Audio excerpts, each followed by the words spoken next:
Raila Odinga has changed his strategy. He's currently using new strategies totally different from the strategies he was using in 2020. Anybody who's been following the politics of Raila Odinga should have realized that he's using new strategies. Last year, around September, on this channel, I did a video, and in that video, I offered unsolicited advice to President Uhuru Kenyatta and Raila Odinga on 5 things to do for them to tame the Deputy President William Ruto. Because by that time, the hustler narrative was spreading in this country like a bushfire. I'm going to put the link to that video below. But Raila Odinga has changed his strategy. It's clearly visible to anybody who is keenly following the politics in this country. In this video today, I want us to look at the new strategies which Raila Odinga is using ahead of 2022 general election. But before we do that, if you're watching this video for the first time, I want you to take a second or two and click the subscribe button so that next time we produce a video like this, YouTube will automatically notify you. Now let us get back to business. We are already in a campaign mood in this country. William Ruto has just completed a 3-day tour of the larger coastal region. He was in Kwale, Kilifi, and he was also in Mombasa. I don't know your conclusion about those rallies, but in my considered opinion, they were not very successful, based on my own assessment. I've reviewed the clips from yesterday. Today there were a lot of heckling, which is bad. If you don't want to listen to any leader, please don't go to their rallies. And I remember today, Hassan Omar was even very clear, warning some boys not to heckle. If you don't want to listen to anybody, please stay at home. Let Kenyans sell their policies, whether you like them or not. And I also point out in one of my videos that his trip was not successful because 2 people were missing. Feisal Abdallah Bada. This is the guy who they're supposed to showcase to the people of the coastal region that they can actually vote outside ODM. Then he was missing. The governor for Kwale, Salim Mvurya, also missed all these events. Mvurya was appointed as the head of the hustler in the coastal region. But I don't want to get into all those. I did a video on that. You can check it. Raila Odinga is in Turkana. And in Turkana, even from the tone of his Facebook update, is totally different from Raila Odinga of before. Now, let me just show you this. Raila Odinga has posted something here 1 hour ago. Raila Odinga posted something 1 hour ago.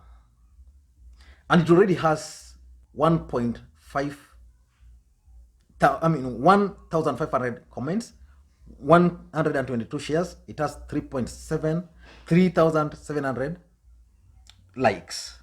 Raila is saying every time we catch them in a lie, they invent an even bigger lie.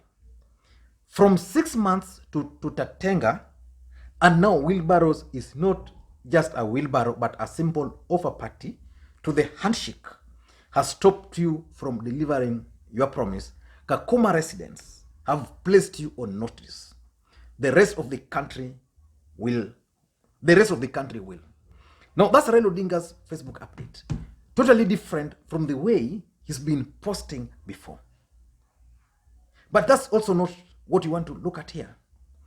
In this video, we want to look at the 5 things, the 5 new strategies which Raila Odinga is using.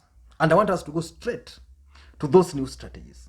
The first one, Raila Odinga is reaching out to key players, regional players. If you look at Mombasa, Joho and Kingi are crafting a new alliance. Basically, they are planning to form a coast-based political party. I'm planning to do a comprehensive video on that. I've just been trying to gather enough information. So at the coast, Raila Odinga has reached out to Gideon Mungaro. During the holidays, he was with Gideon Mungaro. At the coast again, Gideon Mung'aro is going to vie for the gubernatorial seat of Kilifi. Raila Odinga has reached out to him. Then there's Chirao Alu Makwere, another key political player from the coastal region. Raila Odinga held a meeting with him at Capitol Hill. So far, I don't know what they discussed. But these guys were there not to discuss maneno ya business. They were there to discuss politics. And Makwere wants to contest as the Kwale gubernatorial candidate in 2022. So probably he went and reached out to Raila Odinga on that. In Turkana today and yesterday, there was the emergence of John Munyes. John Munyes is a cabinet minister. I'm 100% certain that John Munyes is planning to contest as the gubernatorial candidate for Turkana in 2022. Turkana Governor Josephat Nanok, who was elected on ODM ticket, has actually shifted base now to Team Tanga. So Munyes is being brought on board and is going to fill that void which has been left by Nanok. Before going to Turkana, Raila Odinga met with Olelenku, another Mak community. And my suspicion is that from Turkana, Raila Odinga is going to head to the Mak community. So basically, Raila Odinga is reaching out to key players regionally. I don't know the next person is likely to meet. Let us just wait and see. So that's the first thing which he's doing, which I think is not bad for him. The second thing is that Raila Odinga is trying to consolidate his support base. Anytime you talk to ODM supporters or you talk to Kenyans, they will always tell you that Raila Odinga forgot his support base. He was concentrating so much on areas which had previously never voted for him. And that's not good. That was not good for him. What Raila Odinga needed to do, instead of concentrating on central Kenya or on Mount Kenya region, Raila Odinga ought to have consolidated his support base. Because of that, he allowed the Deputy President the opportunity to venture into those areas.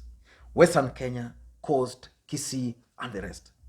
But Raila Odinga has started now going back to his base and consolidating those support base. He's in Turkana. In Rift Valley, Turkana voted for Raila Odinga. He was in Turkana yesterday and today.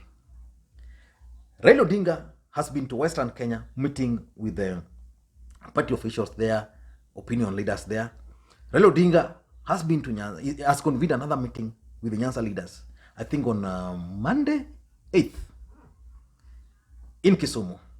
So Raila Odinga has started now reaching out to his strong base, to his support base.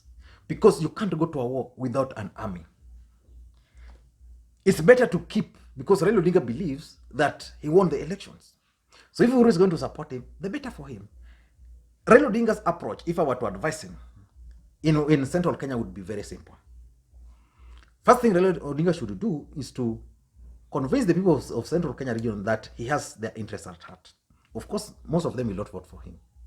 But because their candidate, they don't have a specific candidate in 2022, the central Kenya will not turn out to vote in large numbers. So basically, voter apathy.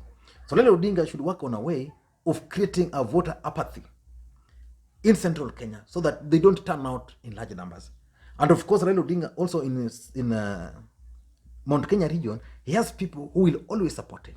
So he should focus on those instead of just blanketly trying to regain control of central Kenya, which he can't do without the support of President Uhuru Kenyatta, direct support.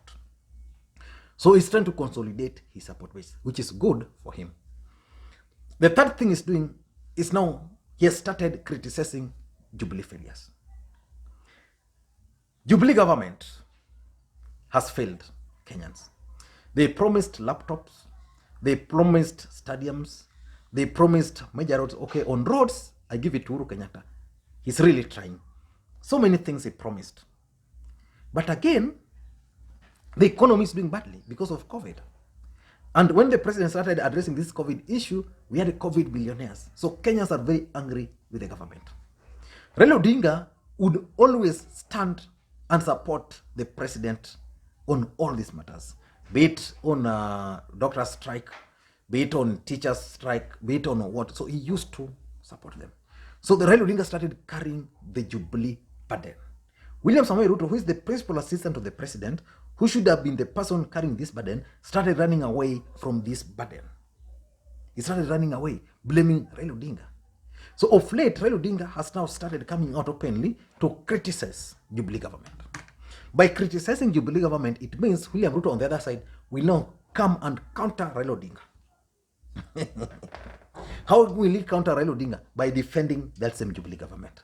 So far, Raila Odinga has been trying so hard to link Ruto, not to allow Ruto to run away from Jubilee failures. So I think that's a strategy which in the long run might work for him, but might also cause a friction with the president. And in that advice I gave in September, I think, I was also very clear that Uhuru and Raila must agree that there are certain things Uhuru must allow Raila Odinga to do, like to criticize Jubilee government.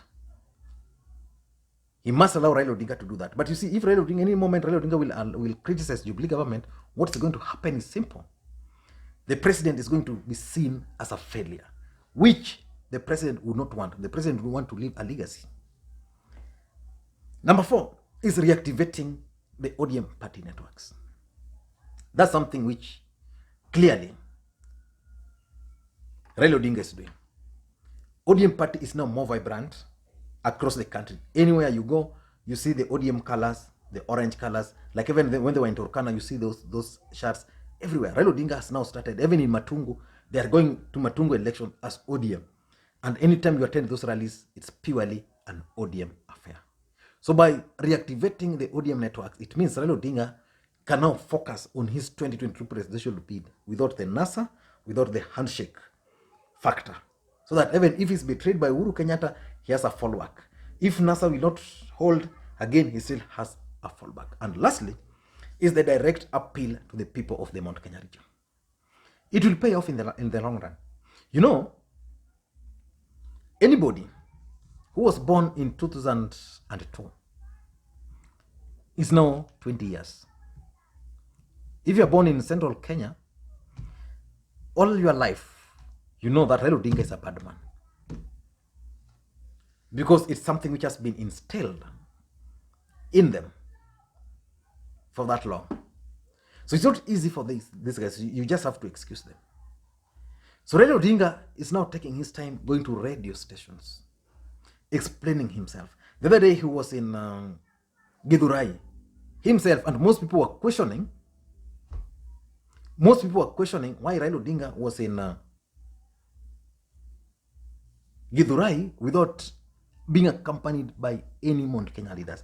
In my considered opinion, that's a strategy of going there as Raila Amolo Odinga, as opposed to going there as someone who is being hosted by someone else. Let us wait and see whether these strategies are going to work for him. But in my considered opinion, if well managed, they can work for him. The other area I'm seeing a lot of improvement is on their communication. I think they've started streamlining a bit of their communication strategy ahead of 2022 general election. What do you think? Let me hear your comments in the comments section. I want to read them. I'm going to watch the Arsenal football.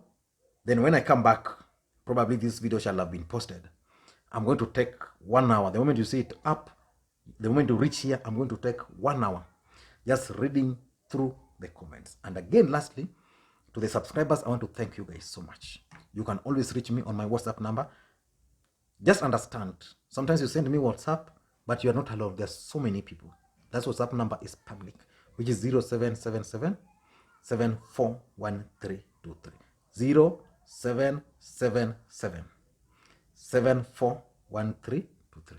Just try reach out to me on that WhatsApp number. If there's anything, we can always talk. And for those who would want to support the channel, a lot of guys are asking me how they can support the channel.